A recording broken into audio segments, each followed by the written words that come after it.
Satyari Shila Satya Krishna Maharishi Gurave Namaste. So we are speaking in English today. Everyone understands English or gets a translation to Russian?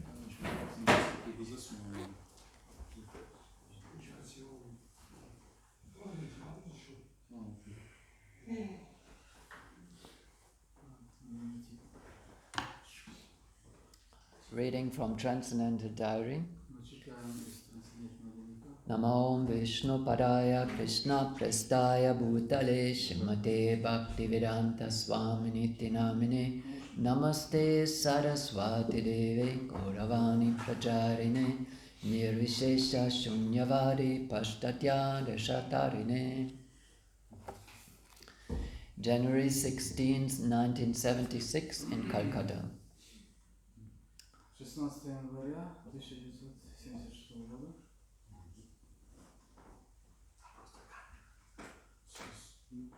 So you read simultaneously or I wait a little bit?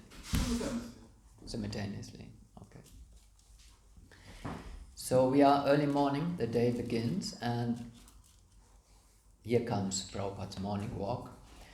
We walked in Victoria Gardens again, but without an accompanying kirtan.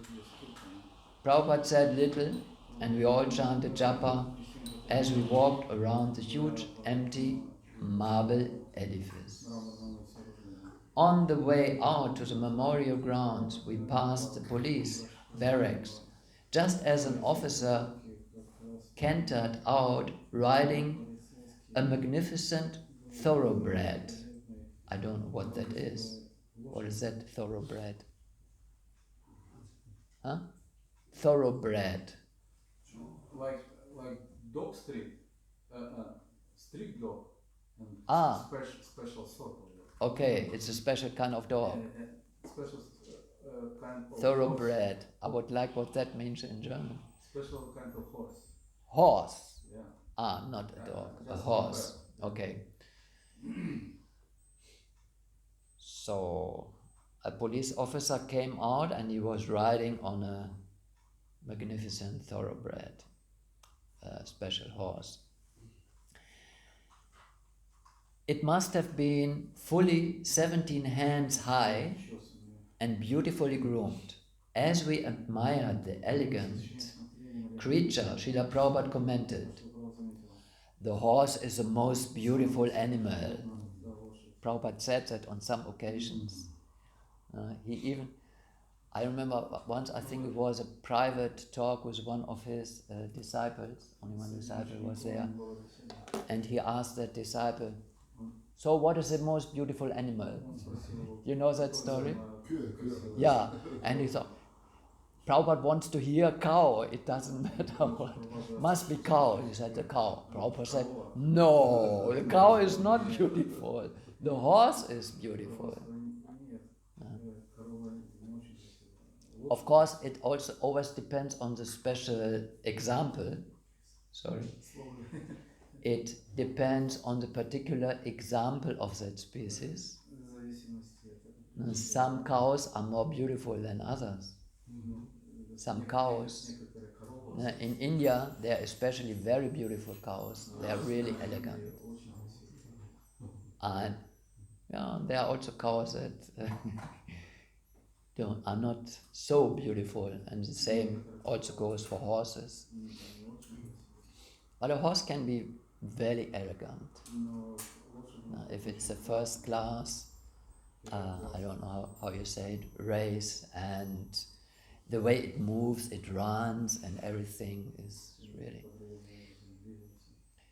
So the horse, like any animal in the species, the horse, as any other animal in the species, and also the human being, and also the insects, all the plants, they have a special role in creation. They are very important. And horses are meant to be close to humans, to serve humans in a special way. That has been like this at all times, but not now, because now we are in especially degraded times.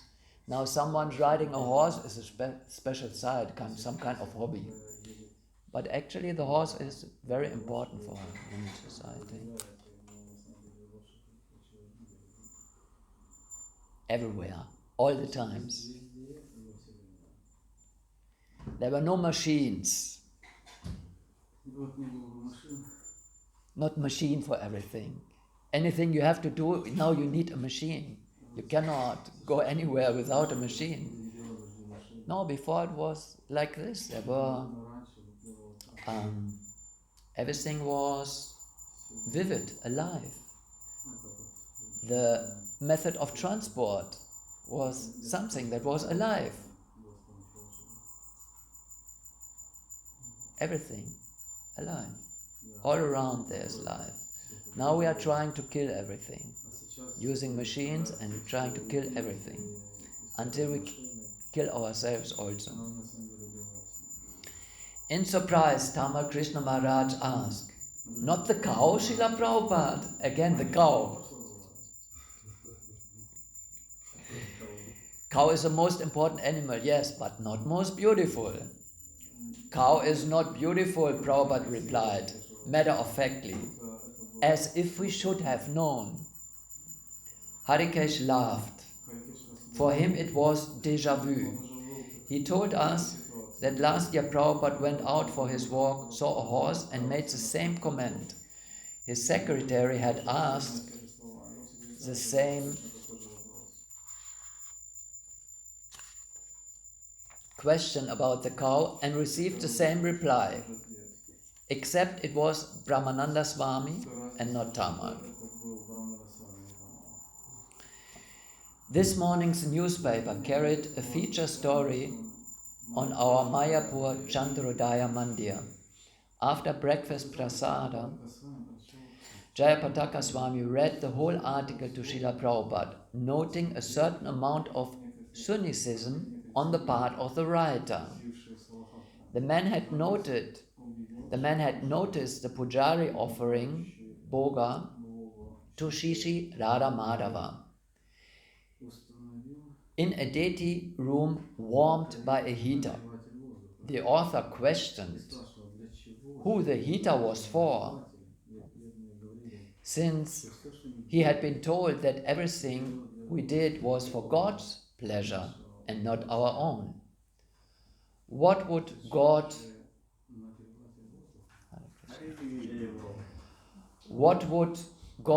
want with a heater? God doesn't need a heater. He concluded that it must have been for the devotees' comfort. Prabhupada said that this was the atheistic mentality. He is compelled to question who is it for, whereas the devotee knows that this is for the Lord. If the deities can enjoy Bhoga, why not heat? This inability to understand that God has senses is impersonalism. In their experience, personality means having limited senses. Therefore, God must be impersonal in order to be unlimited. Actually, he said, unlimited means he can eat 6 rasgullas.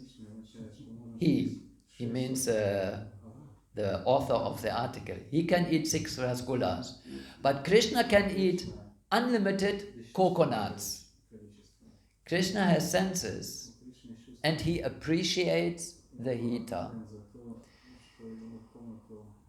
Prabhupada told us today how to make bada by grinding up rice and urad dal after first soaking them, making a paste, spicing it with chopped green chili, salt and pepper, and then deep frying small balls of it in hot ghee.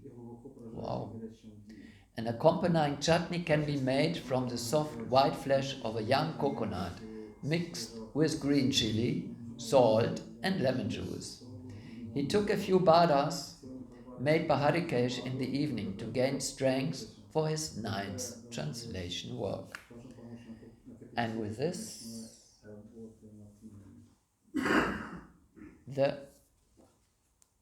day finishes. And next day, Prabhupada will travel to Sridham, Mayapur.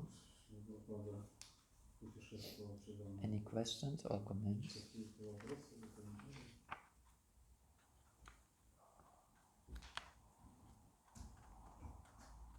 So, have you learned anything new? Yeah. Anything new for you or interesting?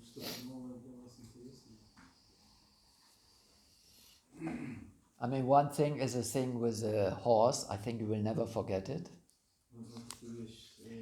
But later there are also important philosophical points when it's about the reading of the newspaper article.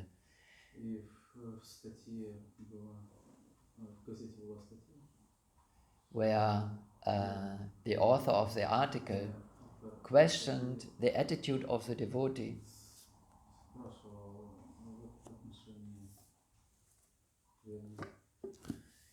So, therefore, it is said that Bhakti is very difficult to understand.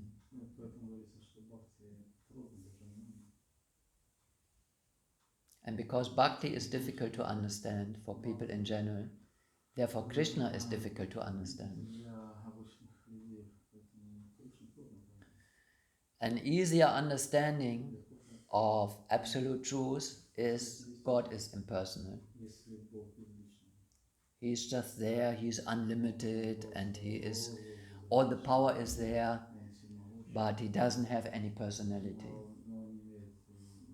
And we are here, small living entities with our conditioned minds, and we try to understand the absolute, but we will never understand it. That is actually the conclusion of most religions. That we never understand God. God is so far away, and we never understand Him. We just have to believe in Him, pay our obeisances, but as far as understanding goes, impossible. What to speak of a personal relationship to God? This is completely out of reach.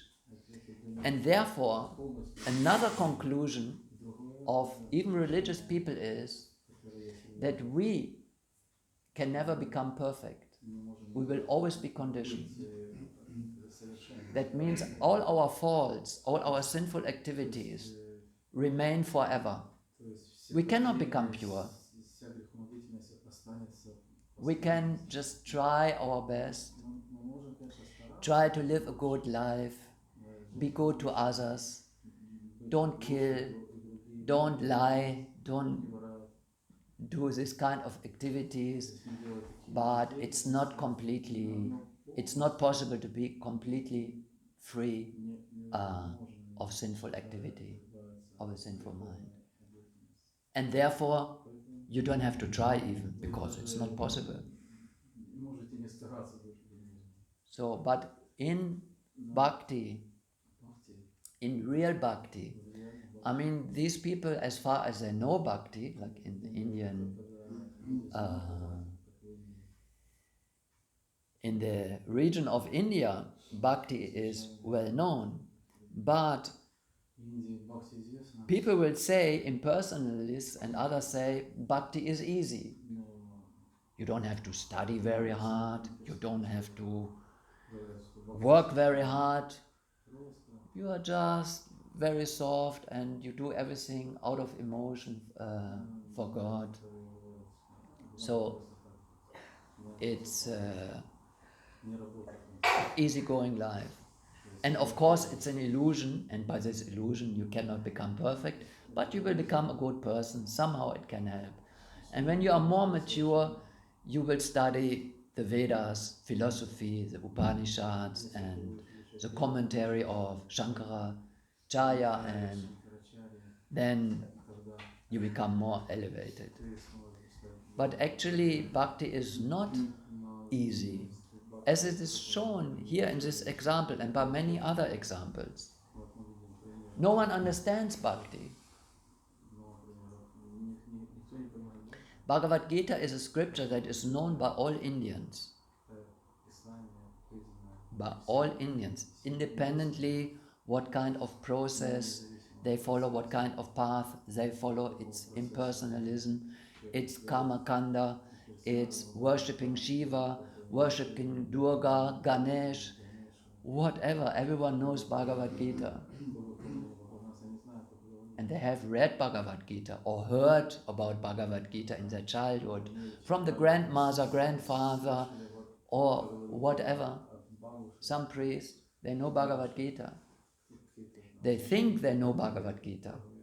But Krishna says in Bhagavad Gita, only someone who is my bhakta will actually be able to understand what I'm saying here. No one else understands. That's why there are so many commentaries on Bhagavad Gita. And the commentaries are 99% complete misunderstandings of the Bhagavad Gita. A complete failure. What to speak of foreign commentators from other continents that just have experience of Indian culture from very far. Of course, with their scientific methods, they study the times when which Acharya commented on which with their own understanding. And they try to understand the philosophies. And most of the time, their conclusion is the Bhagavad Gita doesn't make sense. Well, that's an honest statement. It doesn't make sense for them. But if it doesn't make sense for you, why are you writing a book, a commentary on the Bhagavad Gita on something that doesn't make sense for you? Not like this, it's an ordinary book. Okay, it doesn't make sense. So if you don't understand, ask someone who understands the Gita. But that person is actually very rare. Must be a pure devotee who understands Bhagavad Gita. So real teaching of Bhagavad Gita, if someone hears from the real source and he or she himself or herself is actually a devotee and understands the impact of the Bhagavad Gita, what is actually there, his or her life must change. He must become a devotee of Krishna. Because that is what Krishna says in the Bhagavad Gita. I am the Supreme Personality of Godhead. Please become my devotee. I am your devotee already. I'm taking care of you wherever you are. I'm accompanying you wherever you are. I'm just waiting for you to turn to me and make the exchange of love complete. Make the exchange of love complete, because I'm already loving you, I'm showing you love, I'm taking care of you. Please turn to me and love me back. So, if that doesn't happen, then Bhagavad Gita is not understood. So this message can be transmitted only by a devotee, like Srila Prabhupada. So by Srila Prabhupada's mercy we know that as a devotee, if you offer foodstuff to Krishna and you want to present it as tasty as possible, you make your best endeavor in whatever you do for Krishna.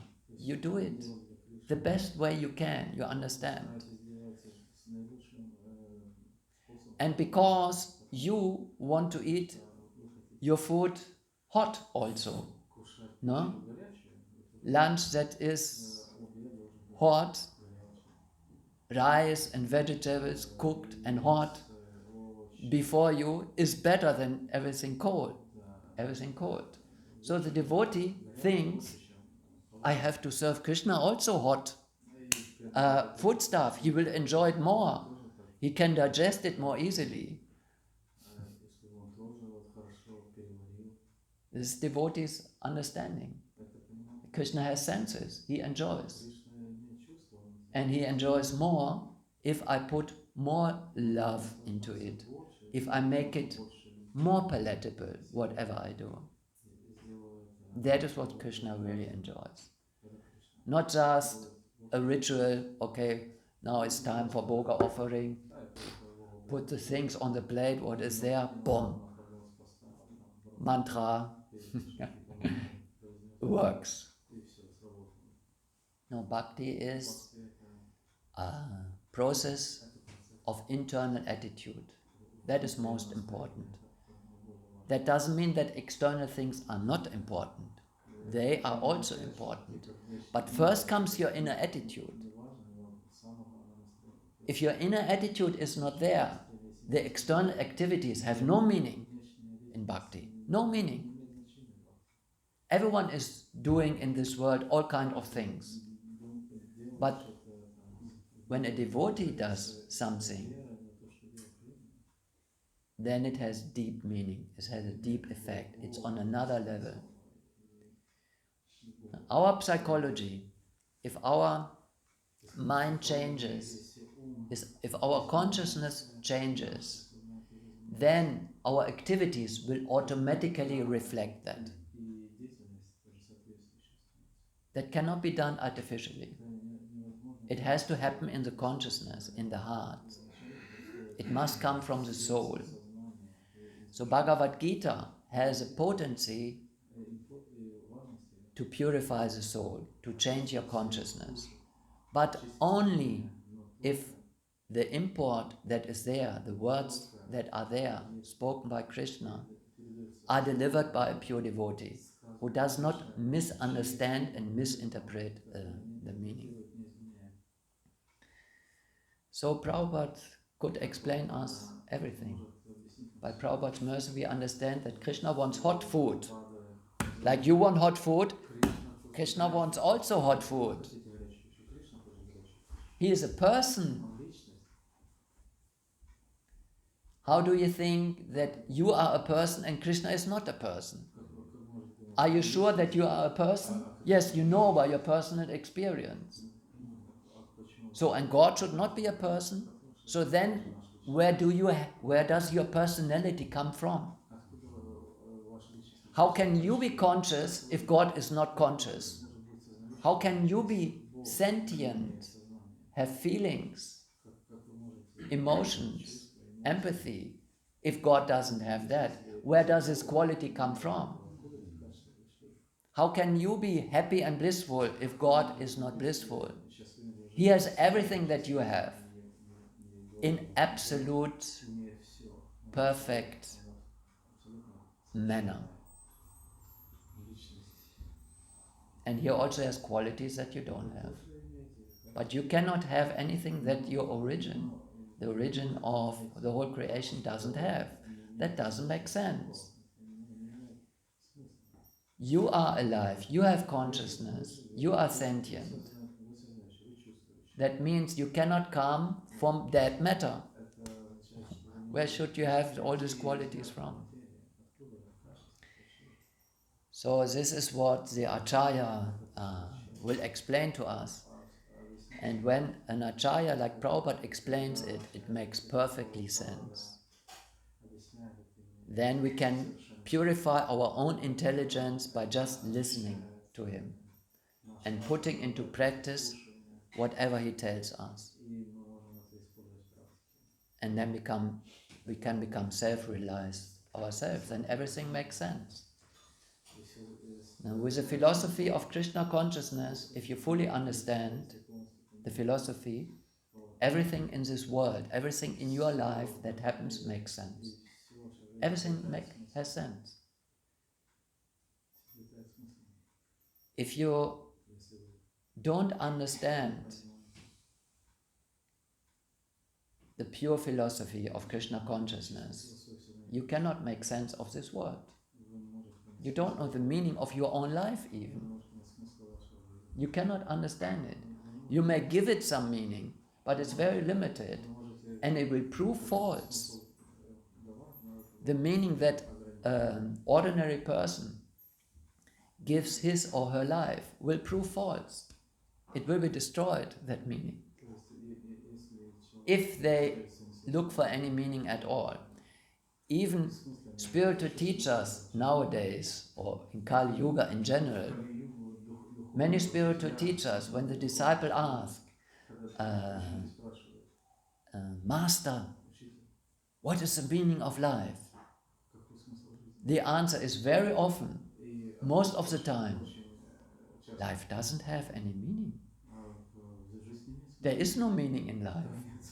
Because they don't know the meaning themselves. So how can they tell any meaning? The meaning of life is only known to a devotee. Even for an impersonalist, advanced impersonalist, who can speak philosophy day and night, he cannot explain the meaning of life. Whatever he says has no meaning ultimately, because he believes that everything is one. That Krishna, who speaks in the Gita, and the Arjuna are actually one. They are one in the same soul. And we are also one with all of them. So what is the meaning of a conversation of Krishna and Arjuna? If they are one, why has Krishna to enlighten Arjuna if they are one? Nothing really makes sense in the philosophy of impersonalism. And their life is also meaningless. They are just Brahman. So if you are Brahman, then be Brahman and stop eating and doing things. What are you doing here? You are saying everything is illusion. Stop it. Just stop it. Otherwise it's crazy. You are speaking one philosophy and doing another thing. The same as our scientists. They say everything comes from matter. No, isn't it? There's a conclusion of science, everything comes from matter. Big Bang or whatever theory is the newest, but the conclusion is that everything comes from matter. And we are matter only. We are only matter. There is no soul. It's just the living symptoms. They come from chemical, biological reactions. And you are there for some time and then it falls apart again. It's all matter. So if you believe that everything is matter, dear scientists, why do you care for your wife? Why are you crying if something happens to your daughter, to your children? What is this emotional nonsense? Everything is matter. What is the problem? Why are you afraid of death? It's normal. You are matter. You are dead already. You just think that you are alive, but you just consist of dead matter. No meaning in life. Real meaning in life comes when we understand our relationship to God, to Krishna. And then everything else makes sense. And then it makes perfect sense that you offer something to God which is enjoyable for God, because He is a person and He has senses and He wants to have a relationship with you. And you can have this relationship. No one can imagine that except for a bhakti who experiences how it is to have a relation with God. Otherwise, all theory. No, bhakti is not just a theory. Bhakti is something you put into practice and then it becomes alive. It becomes a fact that you can experience in your life.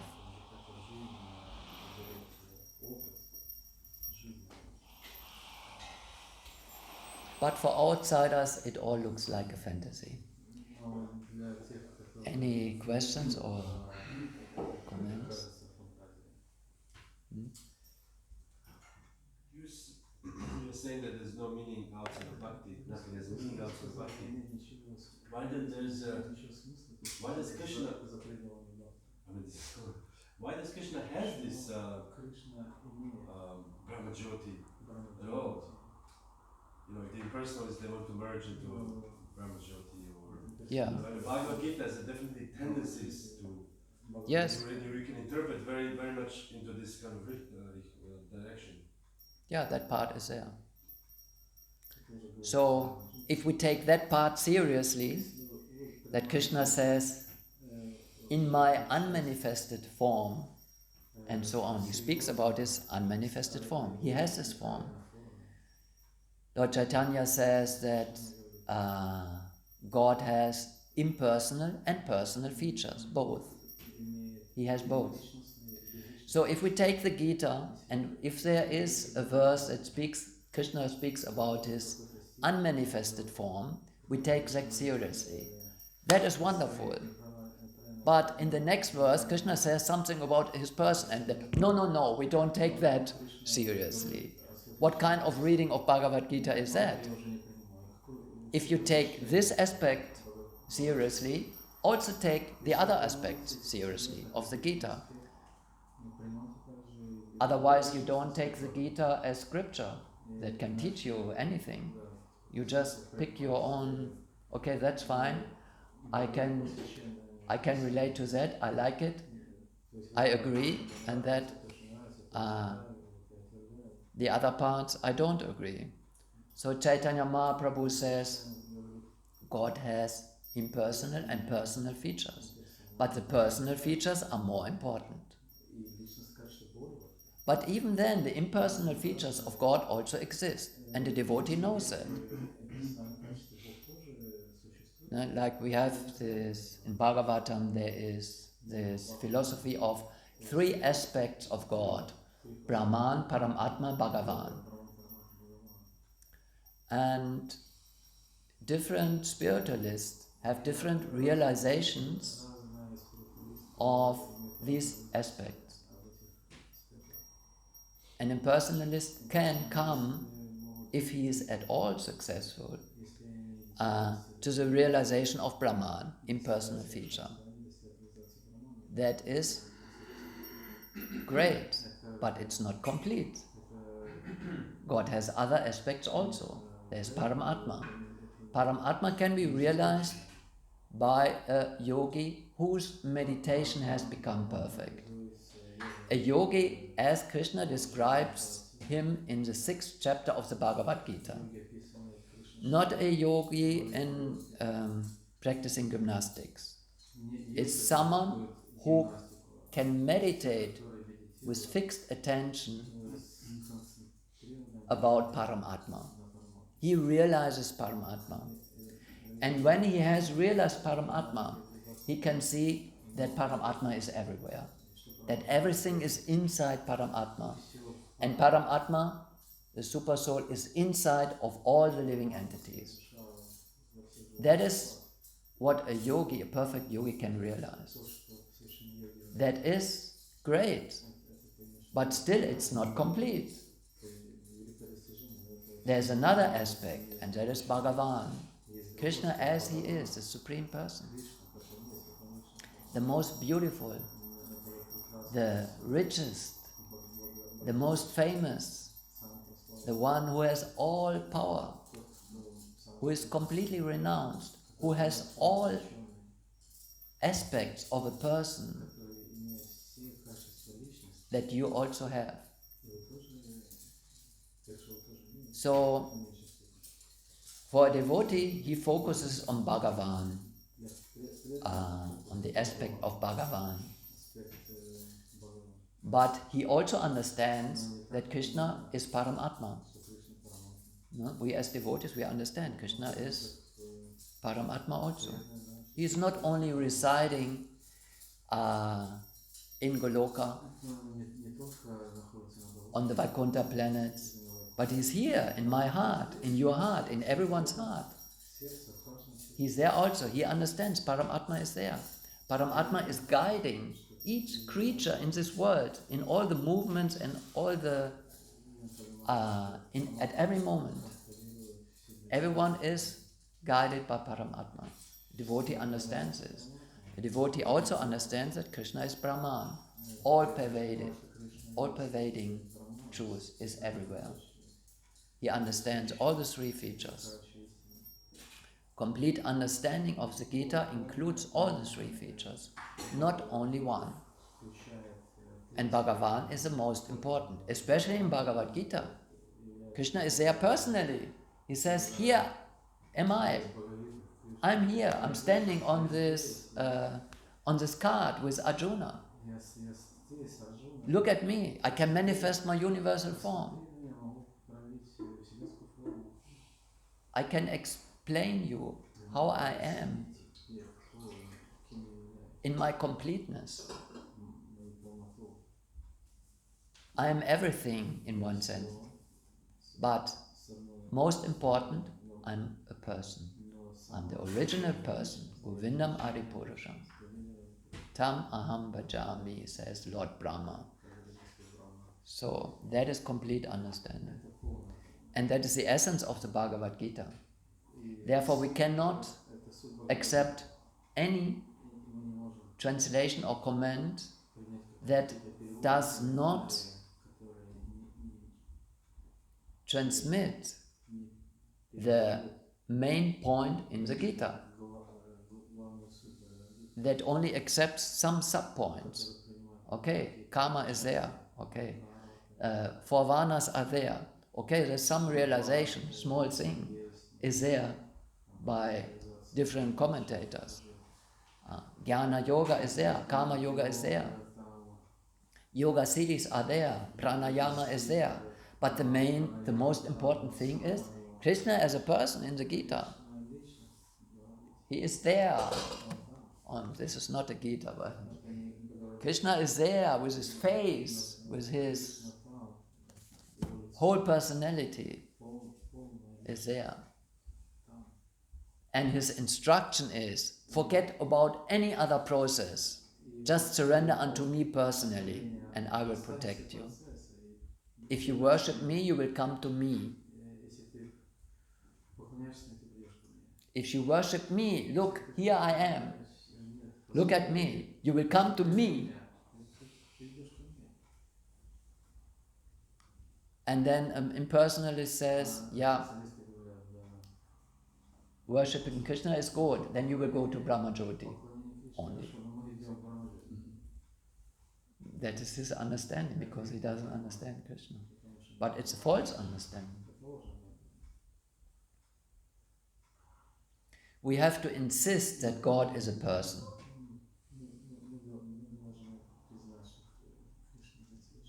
Otherwise, you are also not a person. No one is a person. And that is the tendency of atheism, to make everyone impersonal. Everyone is made in person, even by other religions. Now, you can kill any animal, it's not a person, there's no soul. Only humans have soul. Christianity, even in the Middle Ages, for some time, they were also believing that women don't have a soul. These understandings are sometimes there. And this is a perfect understanding if you want to exploit someone, if you want to be cruel to someone. Just say, there's no soul, there's no life. Like they are also doing, I'm coming with this topic now in every class, with abortion. Scientists are saying in the first 3 or 4 or 5 months, the embryo in the womb is not yet developed. There's no soul. So you can kill. No problem, you can kill. It doesn't matter. You are not allowed to kill as soon as the baby comes out, is visible. Here it is. You are not allowed. That's murder. If a woman kills her child, when it's out of the womb, it's murder. But when it's inside, you can kill. It's not. It's not yet developed. It's not a human being yet. What is this definition? Why do you make this statement? It doesn't make sense. It's already there. It's growing all the time. The person is already there. The baby is moving in the womb. The baby is eating. It is breathing. It has life. The mother can feel it. Why are you saying it is dead? It's not yet developed. Because you want to kill it. Because the idea is to have free sex. That is the most important thing. That has to be maintained. Sex has to be free. We have to enjoy our bodies, and other bodies exploit everyone as much as possible. And then, unfortunately, by sexual activity, there are children. Ah, what a burden. Let's say they are not children yet. They are dead. You can just take it out. It's just tissue. That's what they are saying. It's just tissue. Like a piece of skin or so. You can, nothing happens. You can take out your child perfectly. And millions of women believe that. 1 million abortions in the US every year. Can you imagine? That level of cruelty? That is what comes from impersonalism. That's why it's so dangerous. The result of impersonalism is cruelty.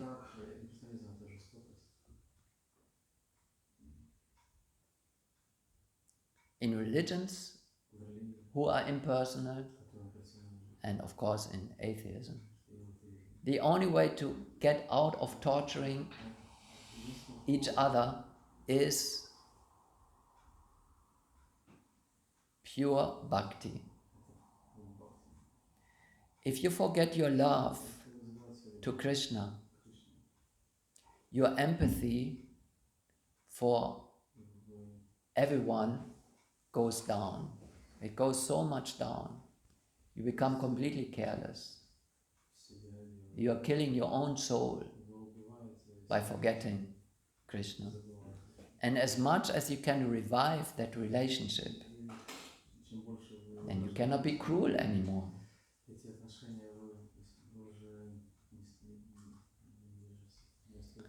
That's why bhakti is so important. So this all came because of the story that devotee heats food, keeps food hot for Krishna because he is a person. Read Bhagavatam. Yeah. I'm in danger to have the class too long today.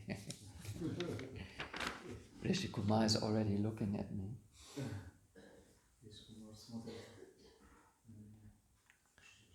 So, going to the Bhagavatam,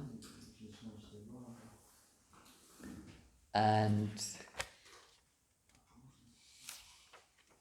what is the verse here?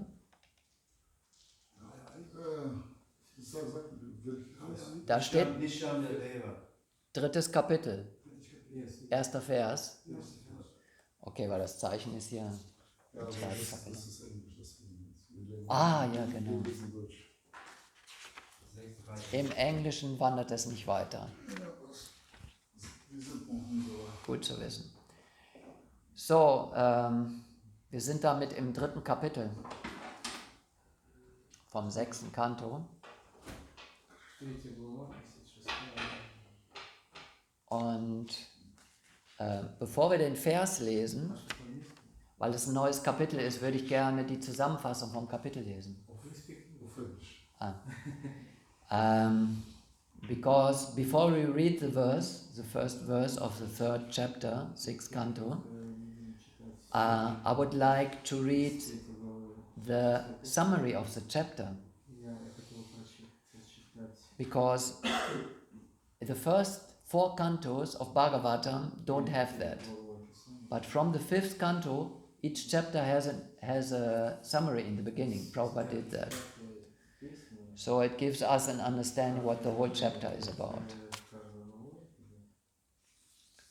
So I'll read that and then we go to the first verse, which is actually very short. It has a purport of 2 sentences. So I hope we'll manage in 20 minutes. Om Namo Bhagavate Vasudevaya.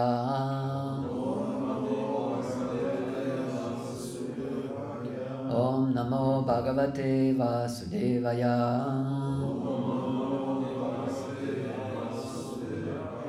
Om Namo Bhagavate Vasudevaya.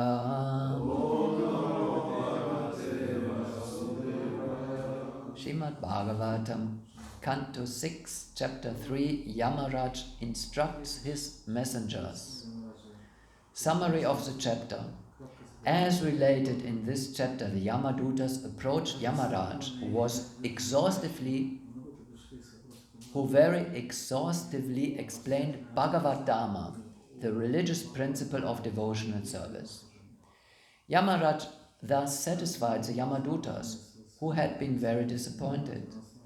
Yamaraj said, although Ajamil was calling for his son, he chanted the holy name of the Lord Narayan. And simply by a glimpse of the chanting of the holy name, he immediately achieved the association of Lord Vishnu's order carriers, who saved him from your attempt to arrest him. This is quite all right. It is a fact that even a chronically sinful person who chants the holy name of the Lord, although not completely without offenses, does not take another material birth. I'll read that again.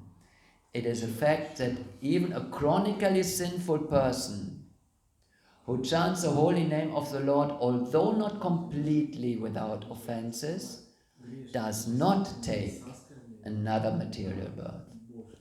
By chanting the holy name of the Lord, Ajamil had met 4 order carriers of Lord Vishnu. They were very beautiful and had quickly come to rescue him. Yamaraj now described them.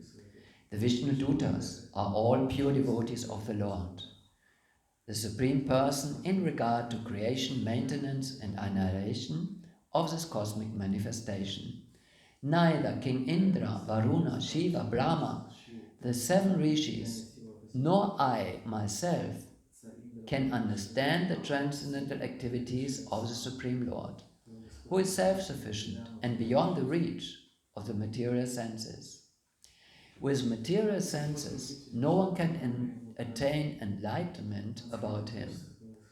The Lord, the master of illusory energy, possesses transcendental qualities for the good fortune of everyone, and his devotees are also qualified in that way.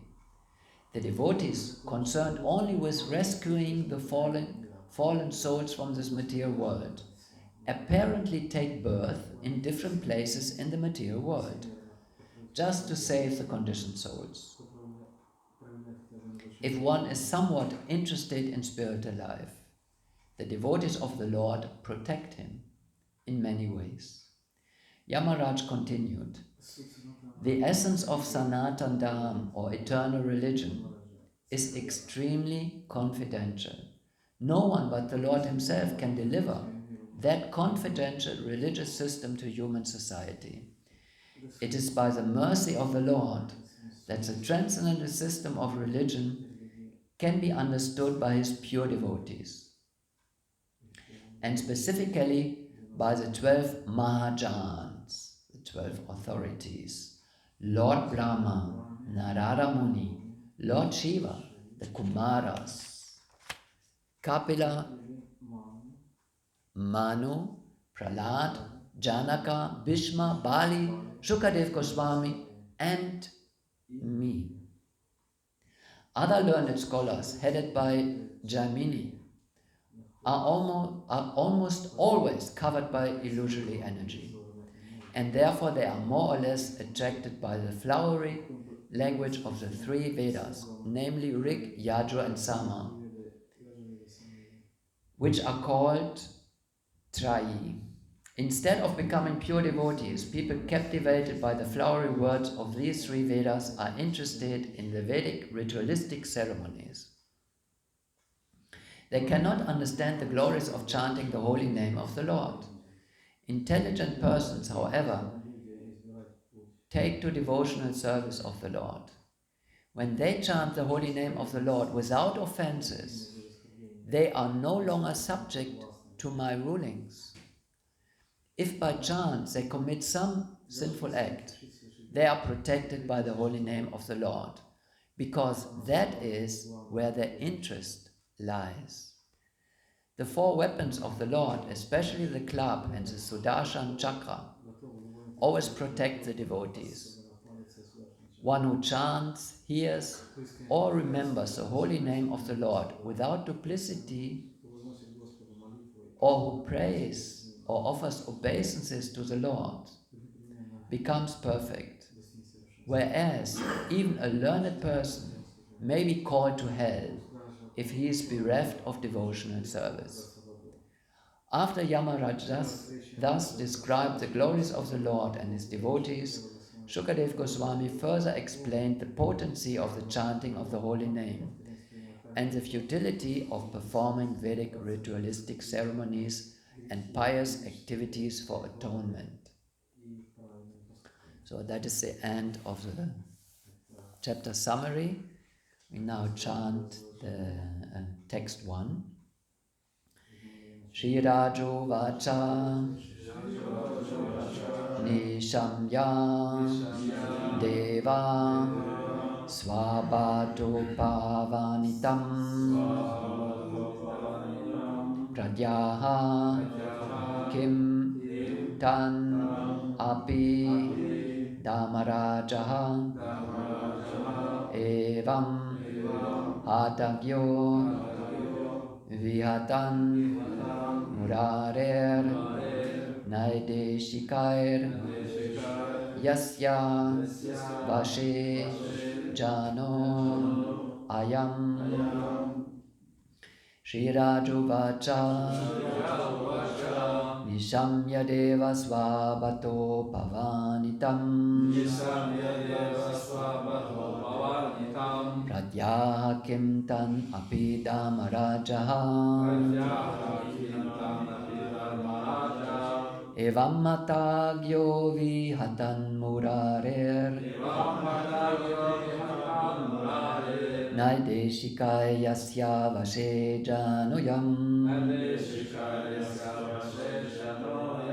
Shri Rajuvacha Nishamya Deva Swabato Pavanitam Pradyaha Kim Tan Api Damarajaha Evam Matagyo Vihatan Murarer Naideshikaya Yasya Vashe Januyam. Ja, bitte. Shri Rajovacha Nishamya Deva Swabato Pavarnitam Pratyaha Kim Tanapi Dharmaraja Evam Hatagya Vihata Murare Naideshikare Savashe Janoyam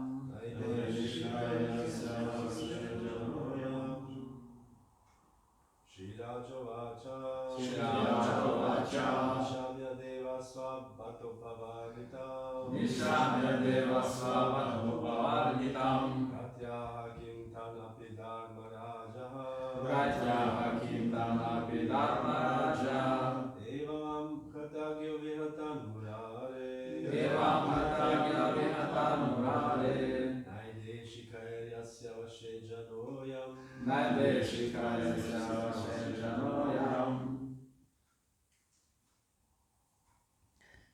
Shri Rajovacha.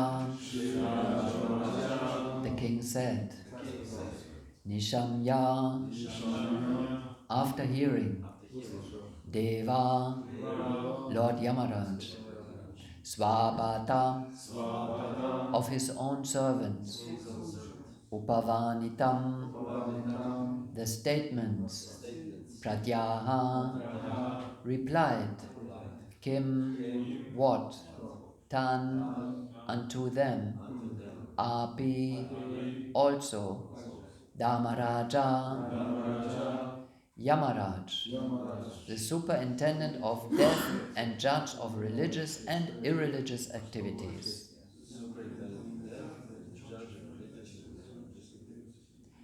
Evam, thus, Hata Akyana, Hatagna, whose order was foiled, Vihatan, who were defeated, Muraryanai Deshikai, by the order carries of Murari, Krishna, Yasya, of whom, Vashe, under the subjugation, Jana Ayam, all the people of the world. Translation. King Parikshit said, O my lord, O Shukadev Goswami, Yamaraj is a controller of all living entities in terms of their religious and irreligious activities. But his order had been foiled. When his servants, the Yamadutas, informed him of their defeat by the Vishnudutas, who had stopped them from arresting Ajamir, what did he reply? Purport. Srila Vishwanatha Chakravarti Thakur says that although the statements of the Yamadutas were fully upheld by Vedic principles, the statements of the Vishnudutas were triumphant. This was confirmed by Yamaraj himself.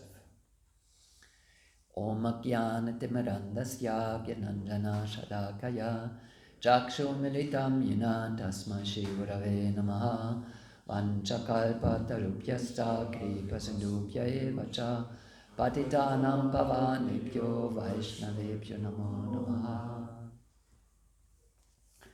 So here in this wonderful scripture, Srimad Bhagavatam, the questions of Maharaj Parikshit are driving us forward, going deeper and deeper into the subject.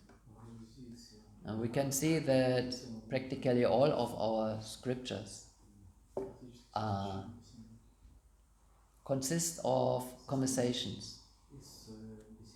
And usually there's one person who's asking questions and one person who is answering the questions. Like the Bhagavad Gita, Arjuna asks questions and Krishna answers the question. So, of course, in this scripture, both have to be incredibly qualified. Now, Shukadev Goswami was the most qualified person on earth, in the whole universe, to answer these questions. Shukadev Goswami, the supreme authority on Bhakti. Here in the introduction we have just heard from Prabhupada, the summary of the chapter that I have just read. Yamaraj will later speak this verse in this chapter, that there are 12 Mahajans. Mahajans means the 12 highest authority what concerns the absolute truth.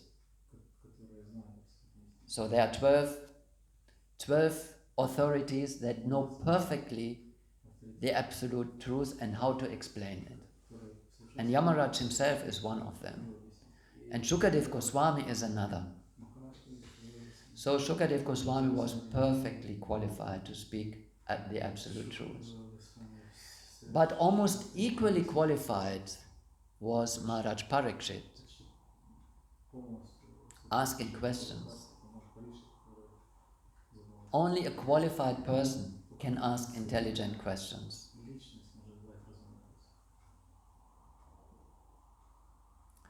And only a qualified person can give answers that are absolutely true.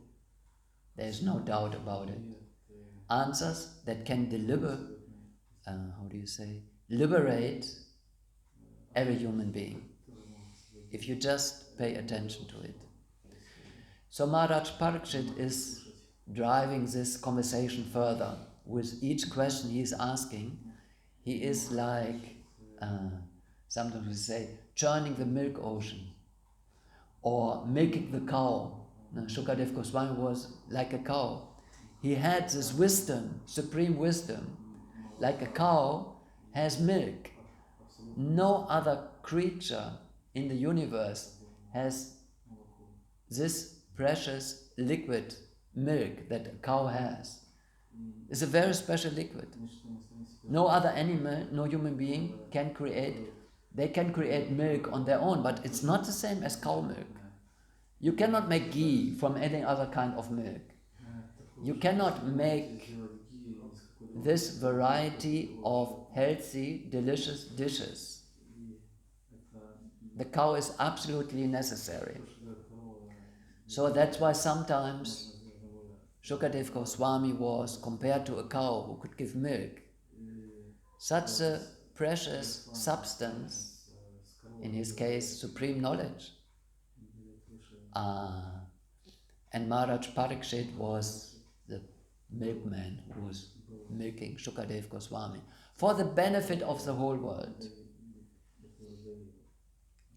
So we are getting deeper into the subject because there's an interesting story here. The story of Ajamil. And the center of the story is material laws, laws of this universe, like karmic laws, the authorities of this universe who are guiding this universe, like Yamaraj is a very important personality in this universe. He keeps a police department. He is the supreme police officer. He takes care that everything goes well here. Someone who is a rascal is taken into prison, to the castle. He is punished. He is a judge. And his police department, his officers, the Yamadutas, they take care of anyone who is committing crimes. And they are punished. And people who have done good deeds, they are rewarded. So these are universal laws. But there are higher laws also. And here especially, it is about the chanting of the holy name of the Lord. Higher laws in general means bhakti, personal relationship with God, receiving love and mercy from the Lord directly. All these kind of things are out of material laws. They have nothing to do with it. They override any kind of material law. That's why a devotee, as it is said here in these chapters, even if he commits mistakes in this universe, and he should be punished by the laws, by material laws, but because of his personal relation to God, to Krishna, because of his devotion, because of his pure heart, or at least his desire to become pure, because of this inner attitude, he is protected by the Lord. He cannot be punished. He is not punished by the laws of karma. Especially the chanting of the holy name is pointed out here as the most important activity of the devotee. So you may ask, but we have no time to discuss it here, maybe next time, you may ask this question: if I'm not under any material law anymore, if I cannot be punished by Yamaraj, the Yamadutas, I'm chanting the holy name, why am I still being punished by the law of karma? Why do I have this disease? Why do I have this problem and that problem? Why do things happen to devotees? Maharaj Pariksit himself was a pure devotee of the Lord from birth. He had been saved in the womb of his mother by the chakra, Sudarshan chakra of the Lord, who came to protect him from a Brahmashtra. So that would have killed him. No one else could protect him. But in the end of his life, he was cursed by a Brahmana boy to die by the bite of a serpent. How could this happen to him? How can these things happen to us if we are fully protected by Bhakti? Well, this would be a question we would have to talk about it now, but we can't. We leave it for next time. You can think about it, because I think everyone should be aware of that. Because your faith, if you don't understand the answer to that question, your faith in Krishna consciousness may be taken away. Why am I still? I'm chanting, I'm doing my best, and still I'm punished. What is this? Something is wrong. It's not true what they are saying here. So we have to talk about this. You can talk about it in other classes, or we can talk about next week in the Bhagavatam. Because I will be punished by Rishi Kumar if I continue talking now. 9:02. Thank you very much. Grantaraj Srimad Bhagavatam. Jai. Srila Prabhupada ki Jai. Wenn wir hätten noch 10 Minuten gesprochen, dann hat es das auch nicht gereicht. Natürlich nicht. Mindestens halbe Stunde. Allermindestens. Und dann kommen die Fragen noch.